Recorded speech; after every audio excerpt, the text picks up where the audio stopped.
Bismillahirrahmanirrahim. Today's topic is principles of green processes. As we know, uh, the environmental issues are arising nowadays at alarming rate, and the main reason uh, is due to different types of chemical processes which are going on in our chemical industries. So therefore, our focus is to design or to discuss the basic principles of green processes. Uh, by using them, we can minimize the chances of pollution and hazards to our environment and ecological system.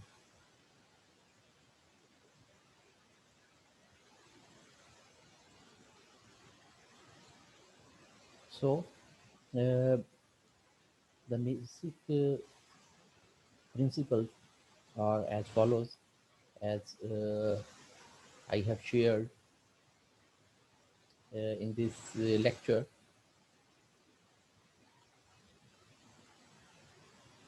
So, the product manufactured by the industries have been considered valuable for the enhancement of our living standard and also for providing the services to the human being. But this modernization of the life is not possible without uh, the presence of versatile chemical products. So these chemical products are used in the various ways of life consisting of agriculture, transportation, electronics, and construction. However, the production of these valuable chemical materials also lead to the generation of waste, release of toxic substances, increased emission of greenhouse gases, which consequently have huge hazardous effect on the human health and the environment. So these concerns are leading to establish new priorities which have emphasis on the green, ranging from products to the processes and technologies to the engineering. The engineers and scientists are working together in various research fields, and they are continuously working for the acceptable solutions of all these problems discussed earlier.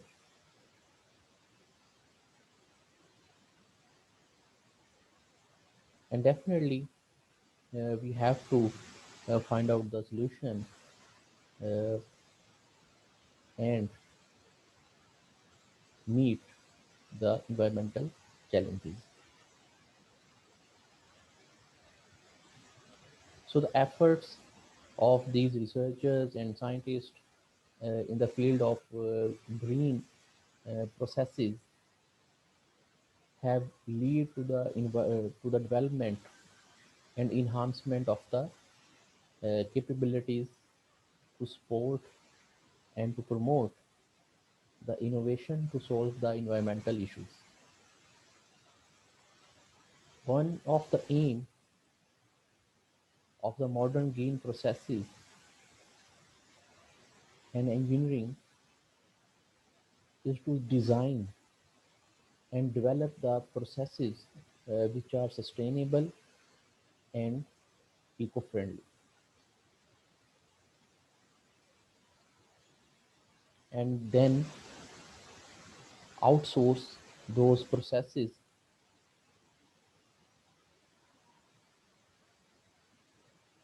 in the industries for commercialization. So this lead to the minimization of the impact of chemical processes on the human health and the environment. So green processes engineering, which is abbreviated as GPE, is explained as the design, commercialization, and use of the processes and products which are feasible and economical with the minimization of number one, generation of pollution at the source, and the second one, risk to the human health and the environment. The green engineering follows the idea that if the decision to protect human health and the environment are applied at the stage of the design and development of a process or product, this may lead to have more appropriate impact and cost effectiveness. In the past, the objectives of the process engineering was the minimization of the product cost as well as an increase of profitability without foreseeing the long-term effects on the planet and the human health. This required a more careful approach adopted by the engineers and scientists to take technical decisions that might have significant impact on the environment and on the human.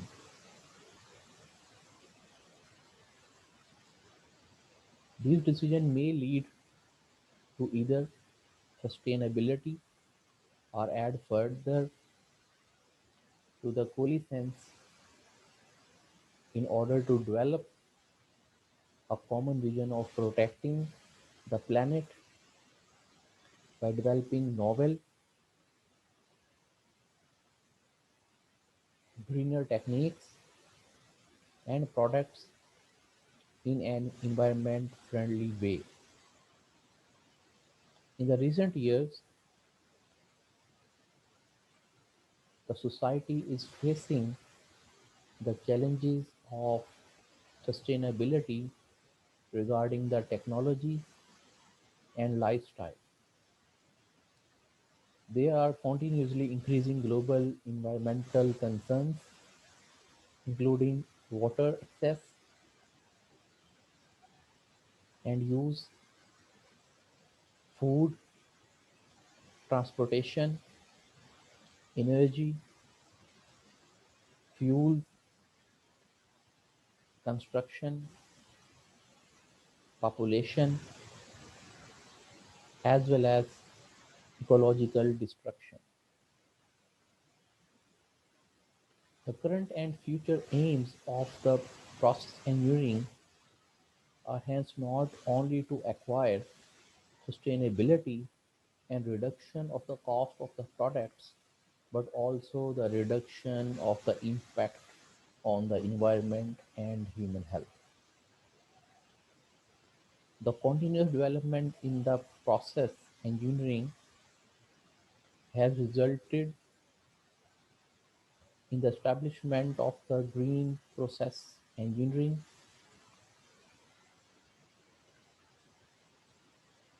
and this in regard the most important challenge is to develop innovative solutions based on environmentally designed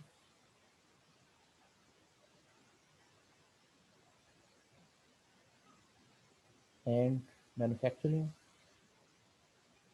to reduce the generation of waste and pollutant materials,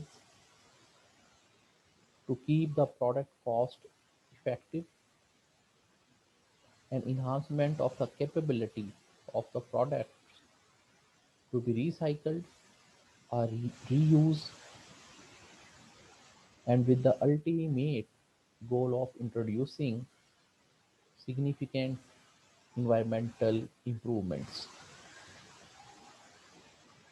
Most companies are on a sustainability mission where parameters are to be designed which are environment friendly and they are safer to the human health.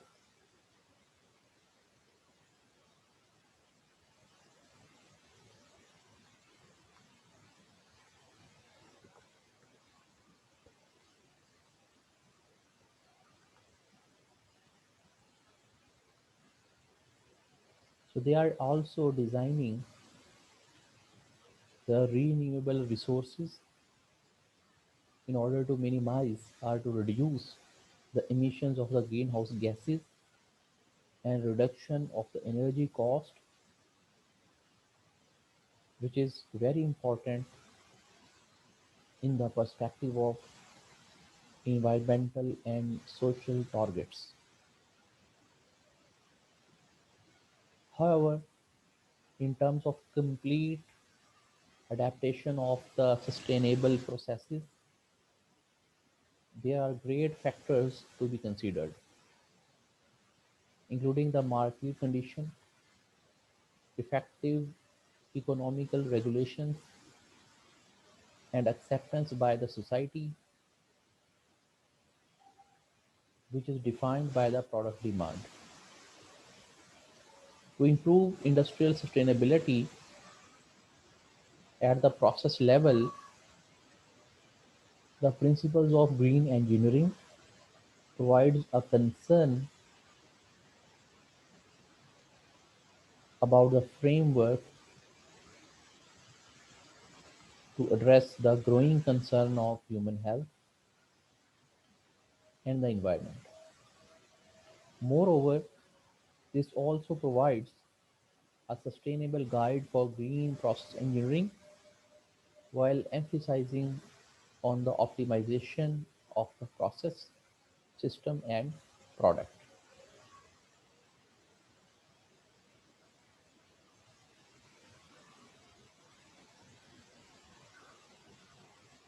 So in 1998,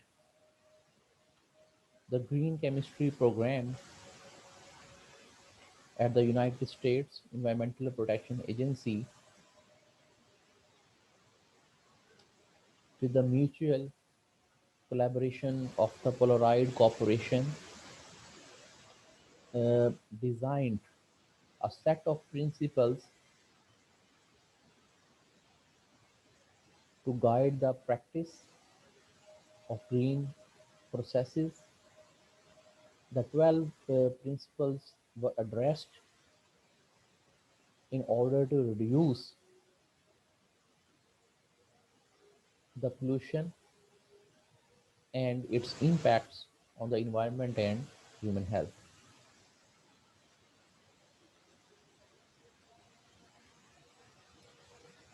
Those principles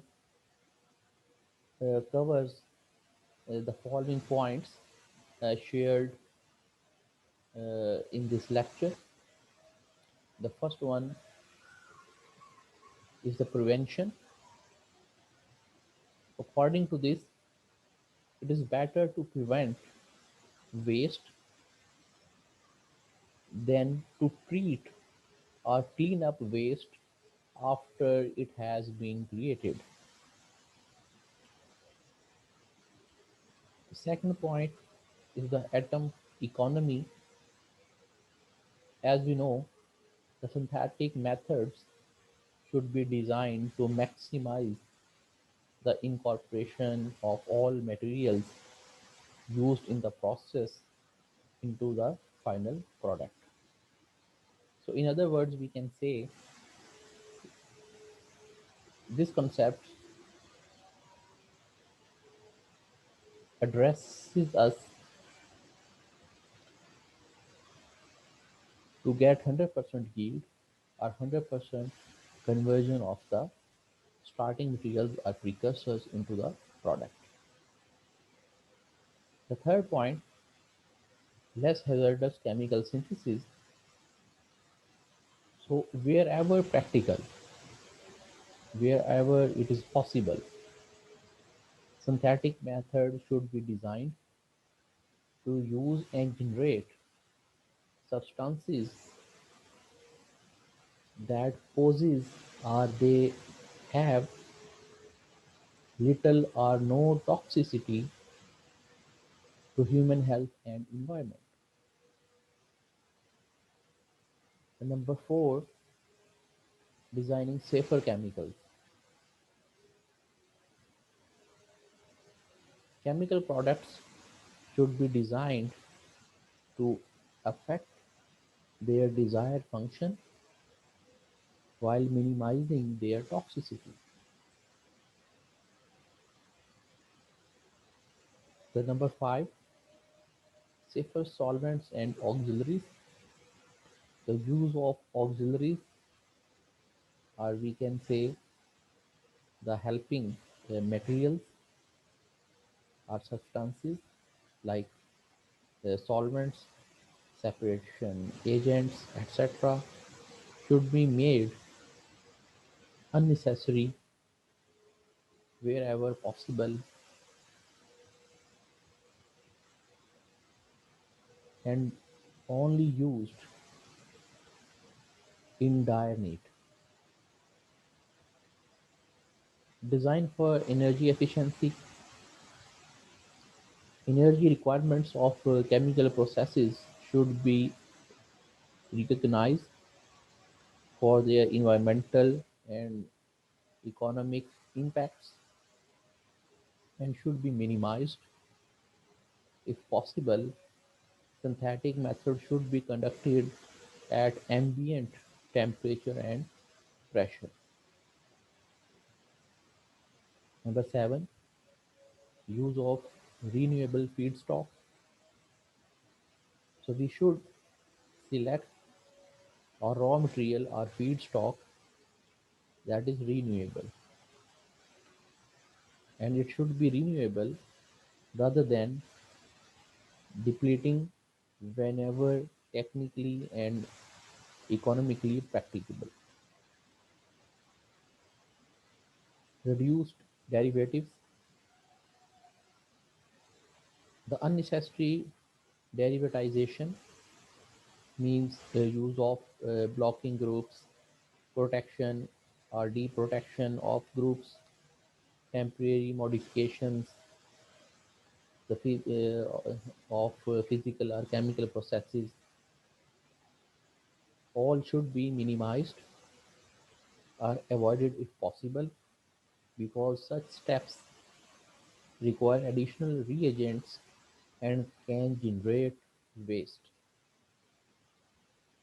Catalysis. Catalytic reagents, as selective as possible, are superior for the preparation of stereoisomers and stoichiometric agents. Designed for degradation, chemical products should be designed so that at the end of their function they break down into safer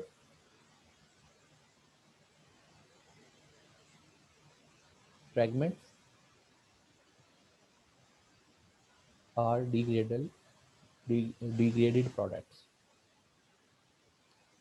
and not and don't persist in the environment. Real-time analysis for pollution prevention is at number 11. Analytical methodologies need to be further developed to allow for real-time in-process monitoring and control prior to the formation of hazardous substances. Number 12, inherently safer chemicals to avoid accidents. Substances in the form of a substance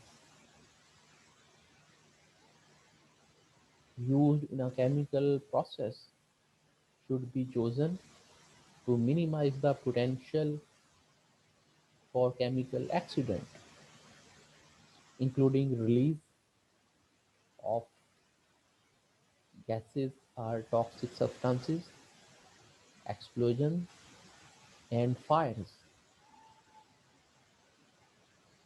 Attempts are being made not only to quantify the greenness of a chemical process, but also to factor in other variables such as chemical yield, the price of reaction components, safety in handling chemicals, hardware demands, energy profile, and ease of product workup and purification. Green processes are increasingly seen as a powerful tool that researchers must use to evaluate the environmental impact of technology. These are many academic and industrial sectors who are considering to adopt the greener and cleaner alternatives. There are several applications of green processes and are extremely broad, including about every industry. So we conclude our lecture here with the important principles of the green chemistry. Allah Hafiz.